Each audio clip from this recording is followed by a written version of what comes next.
Hello everyone, welcome to Amrita's monthly current affairs series, and we're starting with it's a July month actually, July month. We have done the June month, July month IR first part, right? So we're starting with some country specific news. The first one is with respect to Germany. So Germany stands out to be the first major economy that has decided legislatively to phase out the coal and the nuclear power by 2038. So what type of questions can we expect? The questions we can expect to ask: which country has decided to do so? So obviously the options will be the European countries, right? So the real answer is, the correct answer will be Germany. So by 2038, it has decided to shut down all the coal and the nuclear power as well. So everything will be a renewable energy based. Now European Union or the Europe itself, someone has said that after the industrial revolution, this is the second kind of revolution that is taking place in this area, in this region, and that is a renewable revolution, because now majority of the countries in this region are switching to renewable energy very quickly, and Germany stands out to be the regional leader, and so as to say the global leader in that. Okay, right. Next is Raman Magsaysay Award, not very important. From now on, the topics which are not very important, I'll put the sign this there so that you will understand that just read it once, and in the next time you can avoid it altogether, so as to reduce the workload as well. So there will be few things which I'll be implementing from the next month, because this will be the last month sessions we'll be covering for this year prelims 2020, and next year from next month onwards we'll be covering for the 2021 prelims. Okay. So the Raman Magsaysay Award, basically it is said to be the Asian version of the Nobel Prize. So Raman Magsaysay actually was the third president of the Republic of Philippines, and he instituted this award. If you remember, last year, very famous Ravish Kumar got this award, one of my favorite journalists in the current times, got this award. So this year it is being delayed because of the COVID-19.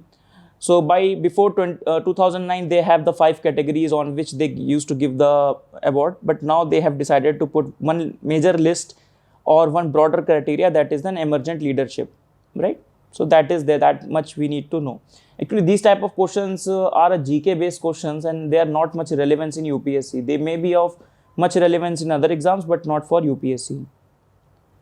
Next, we start with the international institutions. The first one is an update on the ICJ and the Qatar blockade. Now, in 2017, I have discussed somewhere in between about the Qatar blockade. So, in 2017, some of the countries of Gulf Cooperation Council, apart from the Qatar, came together and they put a blockade on the Qatar, that Qatar is supporting countries such as Iran, right? So, they are providing them dollars and money. They are funding the religious Islam extremists. They are promoting the terrorism. They are propagating the anti-Saudi propaganda through their channel, that is Al Jazeera. Al Jazeera is the Qatar government funded channel, but a really good, I will say journalistic standards they set, irrespective that they have a government backing to it. Okay. So Qatar was basically isolated from the this Gulf Cooperation Council countries, and they have put forward 13 demands for the Doha. Doha is capital of Qatar, that you have to abide by these 13 demands, that included the ban on Al Jazeera and the reining in of the Al Jazeera, stopped support to Iran and some of the Islamist groups that you are supporting, right? So this was the blockade was all about. So they put on hard sanctions on Qatar. For example, they have put out these shipping routes, airspace, that Qatar will not get these things. So they want to cripple the Qatari economy. In 2017, it was a very big issue.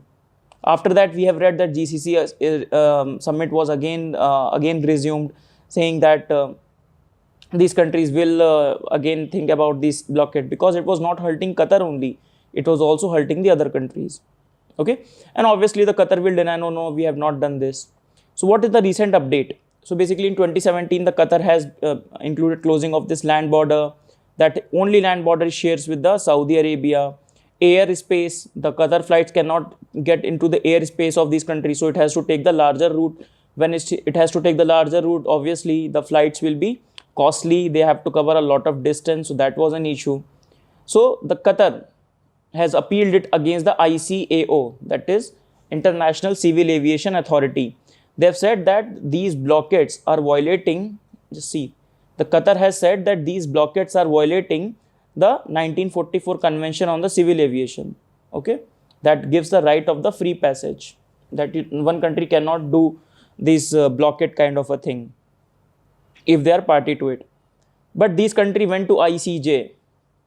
Which country is this? Saudi Arabia and its allies went to ICJ, Bahrain and all these.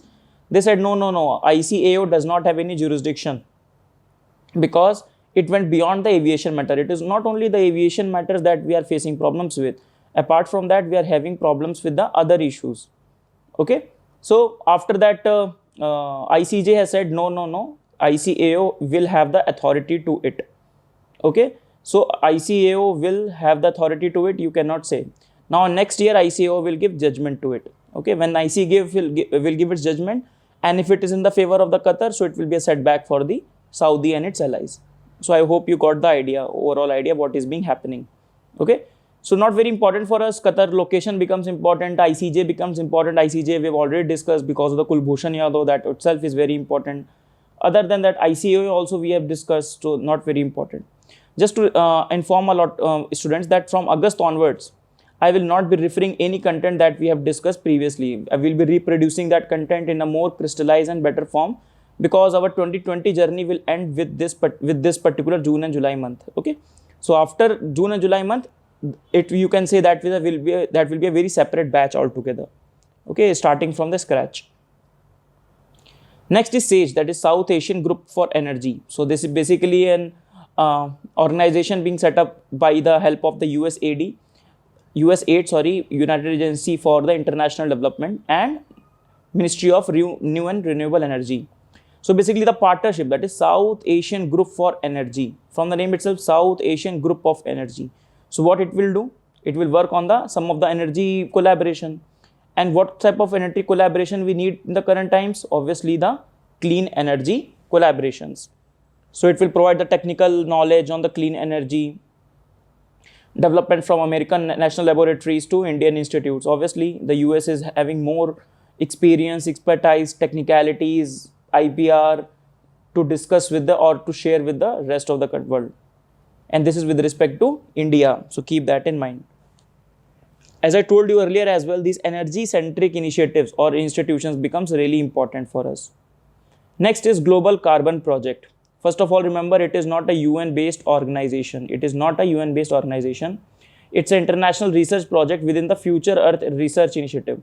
So there's a research initiative that is Future Earth Initiative. Within that, they have come up with this Global Carbon Project. From the name itself, Global Carbon Project. So what it will do? It will basically take a stock of the global carbon cycle. So basically it started in 2001, and ultimately the idea is to ultimately stop the increase of these greenhouse gases which are responsible for the global warming and ultimately the climate change. So this global clean climate project, this basically provides the budgets for the greenhouse gases, that is carbon dioxide, methane, nitrous oxide predominantly. Okay. So recent studies have shown that obviously the methane content has increased. They found out that wetlands contribute most to the methane emission in the country. And that is why we need a holistic wetland management also. Okay. So that is Global Carbon Project. What you need to know that it is not related to UN, it is not related to UNEP, like this. So if the question will come, question will be, it is a part of United Nations or if it is a part of UNFCCC. It is recently discussed in recent Madrid COP26 or COP25 Madrid. This is not like that. Okay. Because the question will be, the options will be familiar to the topics you know. Whether you have read about this Global Carbon Project or you have holistically read about the COP25, you will be able to answer the question. So in that regard, they ask the questions.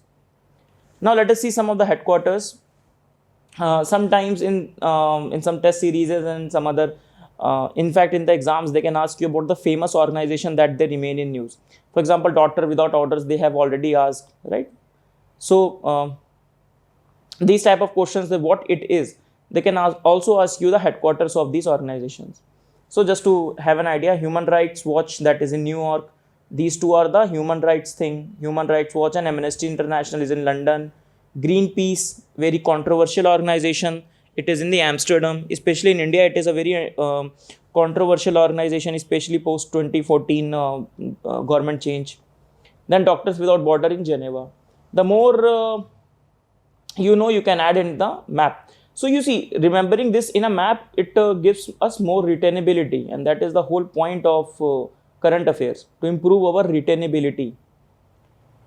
Then we have RIC grouping, that is Russia, India, China grouping. So RIC grouping basically occupies this 19% of the global landmass and 33% of the global GDP. This is not a very formal grouping, first of all. Yes, it is a formal grouping, but it is not as formal as Shanghai Cooperation Organization or BRICS, right? So basically, its importance lies in setting up the foundation of the Russia, India, China grouping, on whose foundation this SCO and the BRICS are being made. Okay, so it was conceptualized in 1990s by the Russian politician. So basically, you can say it is a Russian initiative. Okay, it's a Russia-led initiative, one can also say. So the idea was to counterbalance to the Western alliance. Now you see what was happening in 1990s. In 1990s, obviously, everybody know that USSR has collapsed and the unipolar world order was created, led by the United States. Now to fight out that, or to oppose, or to reduce the hegemony of this US-led unipolar world order, the countries have to come together, especially the countries which were afraid of it. For example, India, China, Russia. So they come together in the form of the RIC grouping. And after that RIC grouping, it led to the more institutionalized form of cooperation in the forms of the, whether you call it BRICS or later on we call it the Shanghai Cooperation Organization. Okay. RIC grouping is not very important for prelims, but it is very important for main exam. I have discussed one question in our mains master program. Okay. So when we will upload that, I will also refer in the current affairs somewhere, but that is more important for our main exam, RIC grouping. So what is the relevance of being RIC grouping? That is the question I have given, whether it is just a rhetoric or whether it holds some significance. Next is Enrica Lexi case, the story. First of all, let us see the story. So in 2012, what happened? Two Italian Marines in the Italian, their boat or their ship, their cruise, killed two fishermen in India's waters. They killed two Indian fishermen. Now Indian Navy took them into custody, and the case went on. In 2015, the case was referred to the one of the institutions that we set up under the UN clause. Okay, so Italy referred to the case. India was saying that it is our jurisdiction, we have the criminal jurisdiction to prosecute these people. It led to a lot of diplomatic standoff between the two countries as well. Then that organization referred that case to PCA, Permanent Court of Arbitration. And recently in 2020, PCA has given the judgment that yes, India deserves a compensation, but India does not have the criminal jurisdiction for prosecuting these two people. Getting my point? India will get the compensation, but India does not have the jurisdiction, does not have the criminal jurisdiction. So India has said, okay, we will accept your judgment, and that's it. That is the very small news. If the question will come into the examination, question will be very easy. Enrica Lexi case, it is in the news what it was, or in what context it was discussed. So it was discussed in the context in which the two Italian Marines killed the fisherman in India, and the questions were jurisdiction, compensation, these questions were put up. These questions were discussed under the UN clause, right?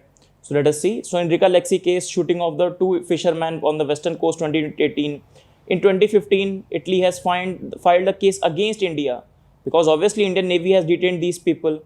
So when they have detained, so Italy filed the case under the International Tribunal for the Laws of the Seas, under the UN clause, United Nations Convention on the Laws of the Sea. You must be hearing this UN clause a lot of time, because UN clause very important, especially in the context of the South China Sea, when all the freedom of navigation problems, all this rule-based international order, all these things are under concern, then UN clause becomes very, very important for us.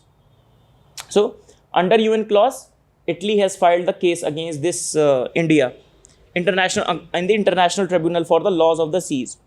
And this IT laws has referred the matter to the Permanent Court of the Arbitration. Okay, you see the matter, that's it. And now recently PCA has given the judgment to it, as we have discussed. You remember which is the fundamental duty, which is the DPSP of India, Article 51 says that we will accept all the international disputes through the arbitration. So under that regard, India has accepted, okay, fine, we will accept the judgments of the PCA, and that will be end of the this long lasting 8 to 9 years long case. It has led to a lot of diplomatic problems in the countries. For example, India and Italy directly, and India and European Union indirectly. Okay, so it is better to close off this case then and move on, kind of a thing. So UN clause, so basically they divide the water into this 5 portion. We have discussed also that. So this map is very important. So where this case actually happened, this case happened in the contiguous zone of India. So India says that as the case happened in our contiguous zone, we have the absolute authority over the decision of the on this matter. But the PCA has said, this Permanent Court for Arbitration has said that though it happened in the contiguous zone, that is fine, that it happened in the contiguous zone, but they were the representatives of the Italian state, so they deserve the immunity. So you get the compensation, but the prosecution will be done in the Italy. Okay. So these are the few areas you need to remember. For example, what is the contiguous zone? What is the territorial? This is the baseline that they decide, right? What is the EEZ? From where the EEZ is calculated? You remember, EEZ is 200 nautical miles from the baseline. Majority of the distances are calculated from the baseline. So you need to keep that in mind. Okay. So these are the area: territorial area, contiguous zone, EEZ, international airspace. These are the area, please, national airspace, till which line they calculate the national airspace. You need to know all these things. Okay, right. So if any dispute happens, for example, in this current case, dispute happened whether this accident happened under this contiguous zone, then what needs to happen? That dispute is referred under the UN clause. They have provided a lot of dispute resolution methods as well. A lot of bodies are there. India is a member, US is not a member of the UN clause. Remember this. So you see the hypocrisy here, right? Hypocrisy of USA. On the one hand, they accuse China of not the freedom of navigation. On the other hand, US has not committed themselves to the UN clause. And they expect China to abide by all the judgments of the Permanent Court of Arbitration. Right. So dispute resolution under the UN clause. So the UN clause said that you can go to any of these bodies for the dispute resolution. So for example, we have seen this International Tribunal for Laws of the Sea, International Court of Justice, Arbitral Tribunal, Special Arbitral Tribunal. But going under each and every of them is not important.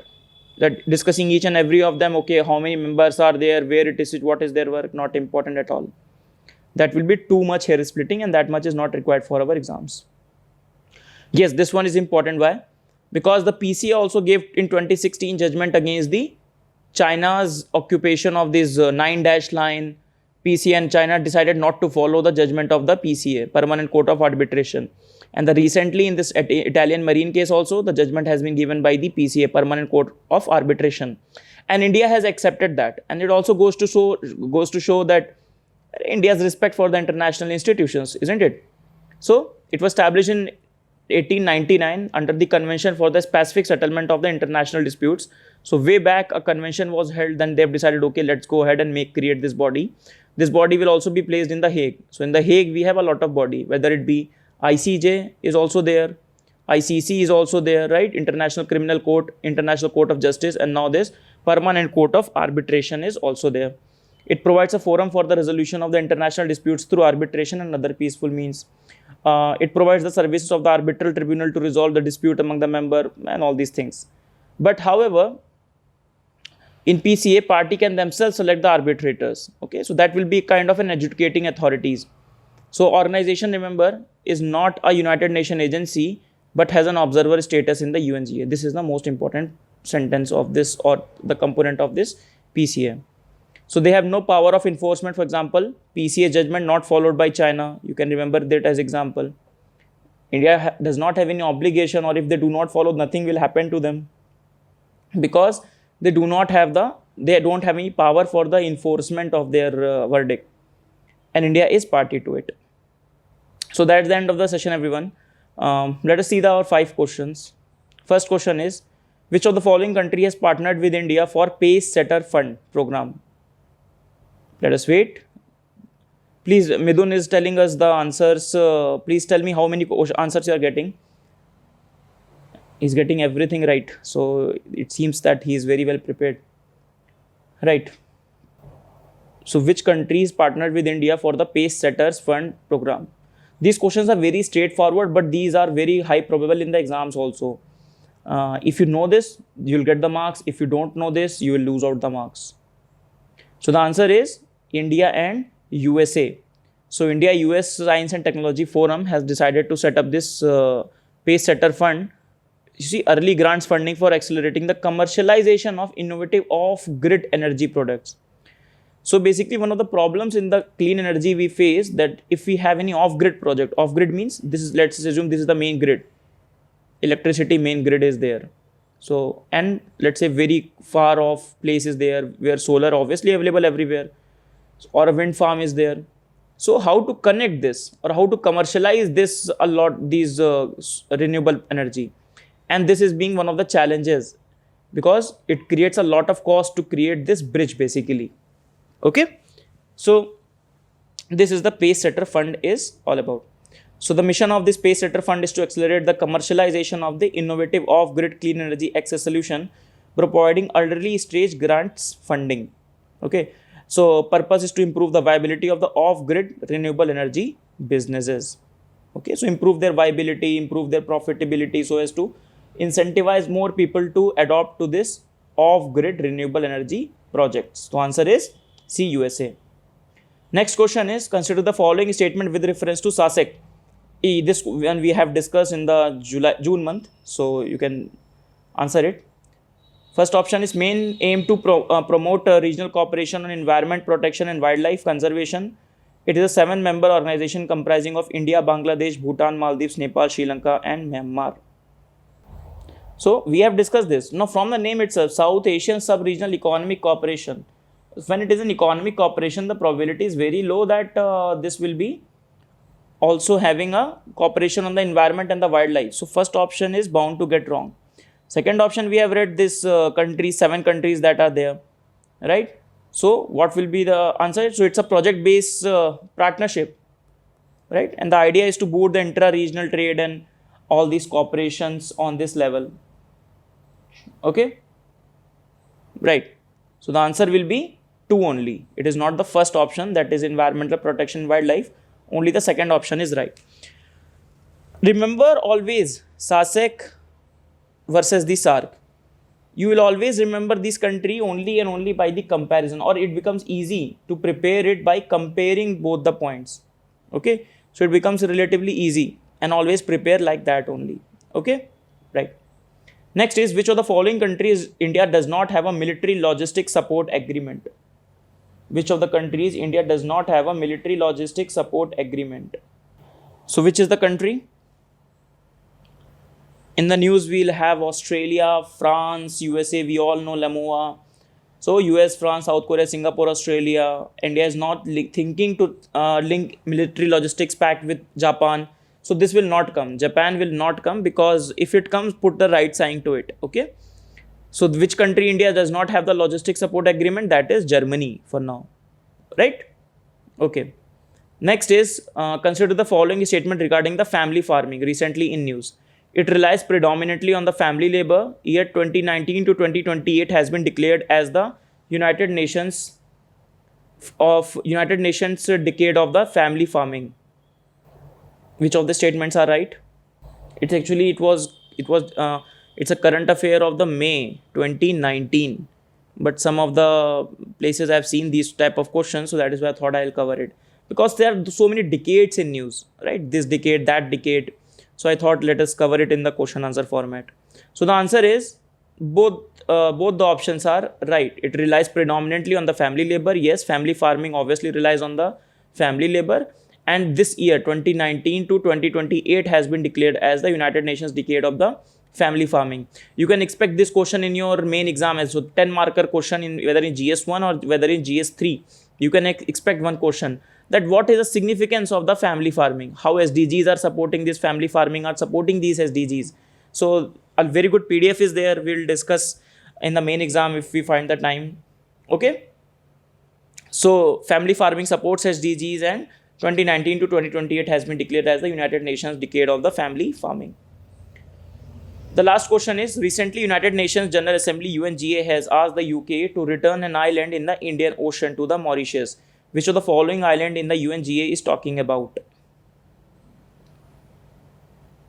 Which of the following island UNGA is talking about? Reunion, Chagos, Silot and Weapon.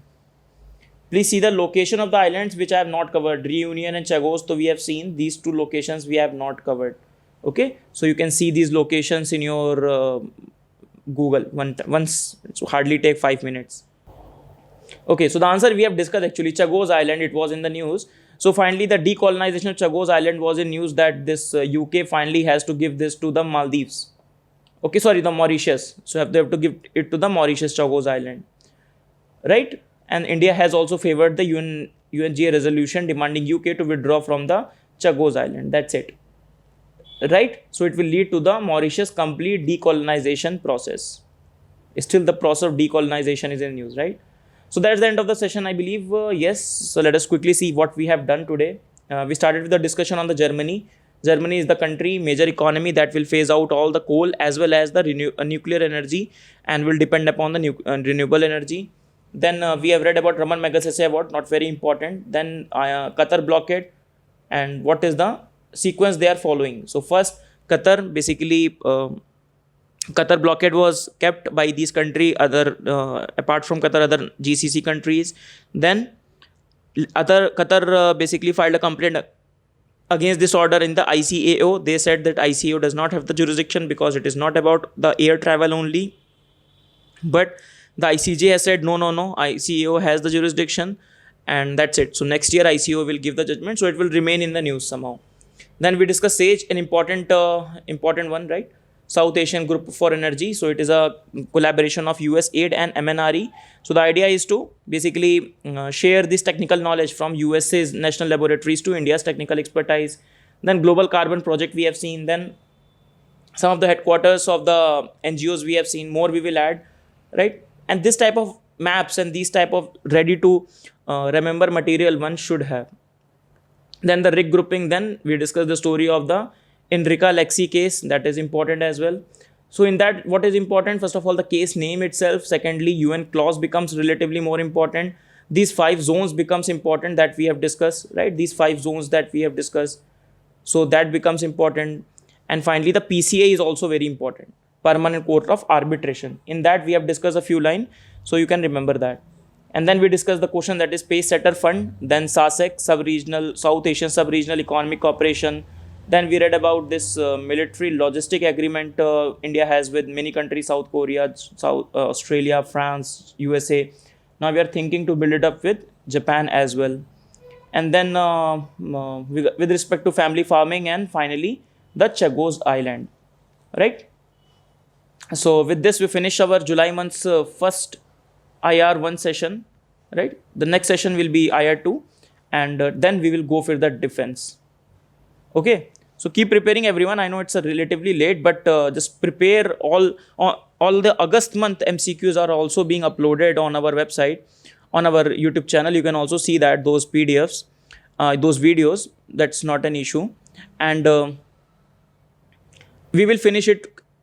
I'm trying to finish. Actually, I had some emergency. That is why I got it late, but I will try to finish it very quickly. You can complement it with your other reading and revisions. Okay, every day you can see 1 to 2 videos and you're done. Very less content will be there as well. Okay. Thank you everyone. See you in the next class.